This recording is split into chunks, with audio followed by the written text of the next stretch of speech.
Welcome to the bold analysis.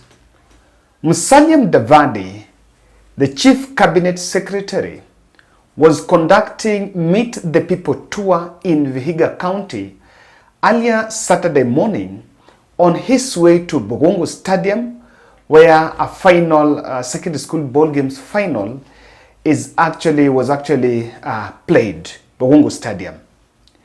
And in a video clip that I want us to review in this podcast, Mudavadi was addressing empty streets in the area in the Vihiga and Kakamega County. I want us to watch that video without much ado, because when we come back, we shall draw political interpretations of that Meet the People tour. What happens here? Ama namna gani wananchi? Si watoe ule jamaa, alafu walete mwingine. Hii njia itengenezwe mara moja. Omundu niye nyahura ya niye nyafye bunyole kato muhana nombo msiani. Otsosella ya tsebu wangu kado munyola yetsebu wanga selle ya nomba. Ebaya. Netiwe mehandi titia ila netidi titia ino. Kenya mzima ANC governor ni mmoja na ni nani? Timami, si ndio? Na mnajua sahihi mimi ndio party leader wa ANC. Mnanikubali? Yes. Situunge ANC ili tusupport mtu wetu, ama mnasemaje? Sisi huko Lamu tushamua. Nyinyi ama bado mnataka vitendawili huku? Tunakubaliana? Yes. Na ni lazima sisi tuna prime cabinet secretary. Hii serikali ni lazima tuyunge. Ama mnasemaje? Ama mambo itakuwa ingine. Ama mnasemaje?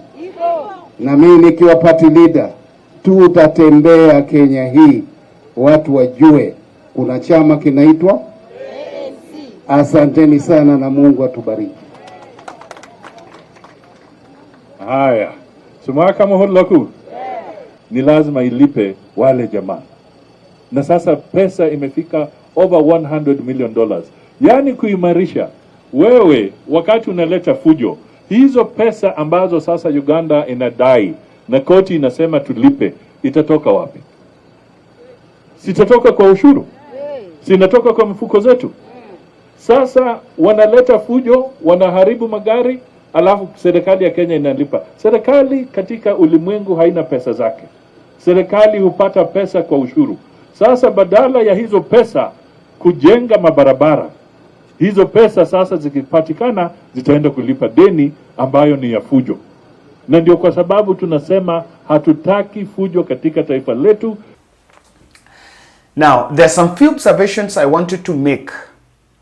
In fact, the video was one-sided, in the sense that the person taking that video is not struggling to show us those in front of Mudavadi. And I've seen the other one which no one was actually in front of Mudavadi. So it was roadside. And if you look at the number of people that Mudavadi addressed there, I may, without exaggeration, they're not beyond 50. Mudavadi is one of the fourth most powerful person in government. And in the last presidential election, was actually seen as the focal point, the person to marshal the Luhya vote. And he was accompanied, look at those who accompanied him are MPs, Omboko Milemba and the other one, the two from Vihiga County, Clement Sawyer, who was elected, Mudavadi's own MP from Sabatia, who was elected on UDA ticket, was missing. No any other member of parliament, nor MCS from Kakamega accompanied or are part of Mudavadi entourage. And in fact, he was accompanied by rather his party leader, the new ANC party leader, Issa Timami, who is Lamu governor. That meeting was low-key. I have taken a lot of observation in it because I tend to believe that the decision even to hold that meeting, because Mudavadi, yes, he wanted to go to Bogungu, but nothing would stop him from avoiding a rally and just go to Bogungu direct. but they decided to do some impromptu rallies just to test the waters. What is the ground saying, or what will be his reception? But that reception was low key. I want to believe that Mudavadi, and what Mudavadi was doing was also trying to test the waters after what how Rigathi Gachagua marshaled the turnout in Mount Kenya, especially in the areas of Thika and the other areas. So the warm reception and the kind of organization, the way Ruto was welcomed in the mountain, is something that sent shockwaves. And of course, Musalia Mudavadi will also want to show his clout. Now, I want you to imagine a situation where both Musalia and Rigathi are angling for a very critical consideration in William Ruto's transition. And clearly, if someone was to gauge the popularity of Musalia Mudavadi in Kakamega and Vihiga counties, and Vihiga is his home county, something is wrong with what we see there. And it is very clear that that impromptu rally did not meet any expectation, because the number of people that even Musalia Mudavadi addressed there are very few. And I want to look at it in a very holistic manner. I have realized that since Atuoli was, crossed over to be with William Ruto, they've been trying to form some dummy alliance between Atuoli, Wetangula, and Mudavadi. But even that, it has not clicked. I don't think Atuoli's profile and the leaders in Mount Kenya profile, when they were out of government or when they were in Azimio and those who were in Kenya Kwanza, we realized that when they were on the other side of Azimio, they were more powerful. For example, someone like Atuoli. He was more powerful and the profile was higher compared to where, despite of crossing over to William Ruto, they've been subdued. And you look at the Western basket, it's a very divided and disgruntled one. It's about fights. Kalwale, not good terms with Mudavadi, and I don't know where Tangula, not in good terms with Su. So it's just a lot of jumbled. And of course, the decision to take Malala from ANC to be a UDA Secretary General was a card by William Ruto that cleverly wanted to disarm the ANC party. Because I've seen the caliber of leaders the Musalia Mudavadi in that convoy, honestly.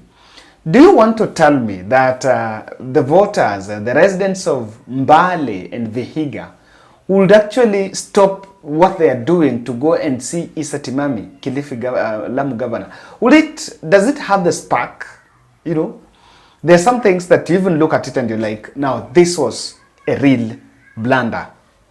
And there's some few issues that I'm seeing that are haunting Musalia Mudavadi. And the very first one is this post of Prime Cabinet Secretary. The Prime Cabinet Secretary post factor. Remember, one, it is also, the public also understands that it is given, it is just some posturing, while they seem not to feel the fact that Musalia Mudavadi is holding that post and is a very special one. Both Mudavadi and Wetangula, by the way, let's say the truth, even that of the speaker, how do population enjoy the fact that Mudavadi is a Prime Cabinet Secretary? No. We're just from budget making process. There is nothing special, no special role or no special favor. Anything that Mudavadi did special that will endear him to the voters in the Western region. So they're not feeling it. In fact, they're just seeing Musalia Mudavadi, the Prime Cabinet Secretary, as the Musalia Mudavadi who was not in government by then. There seems to be no difference. Despite of the opulence and the trappings of power that was displayed. I saw the chase cars and the sound and the police and there's a lot of government presence around Musalia Mudavadi during that impromptu rally.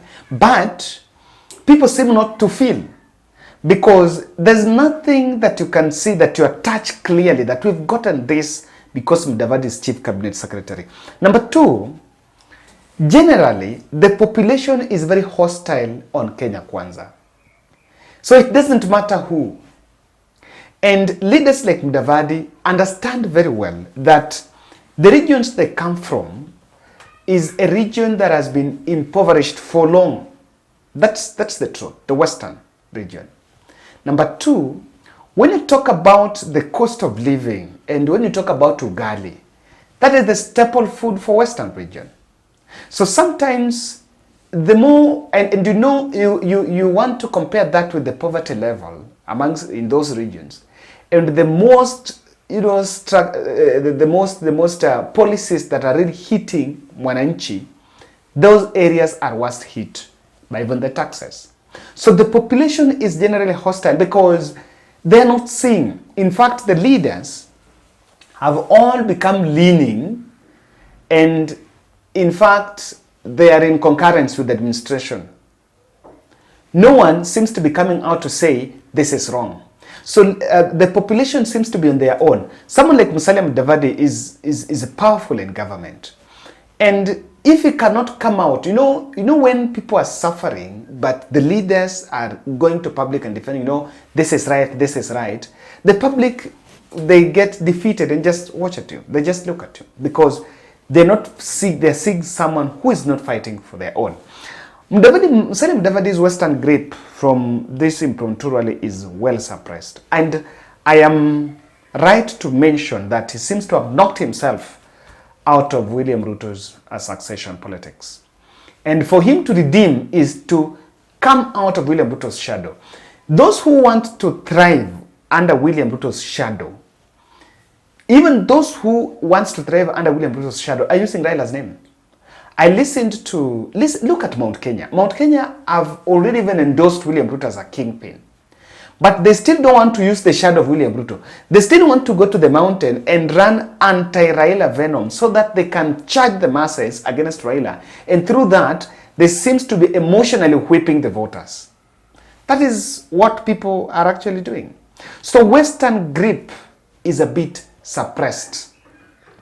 That is what I also understand, that if Mudavadi, for him to make political clout, to regain political clout, he will have to make a very bitter and a very unpopular decision to sever ties with William Ruto and chart a different path.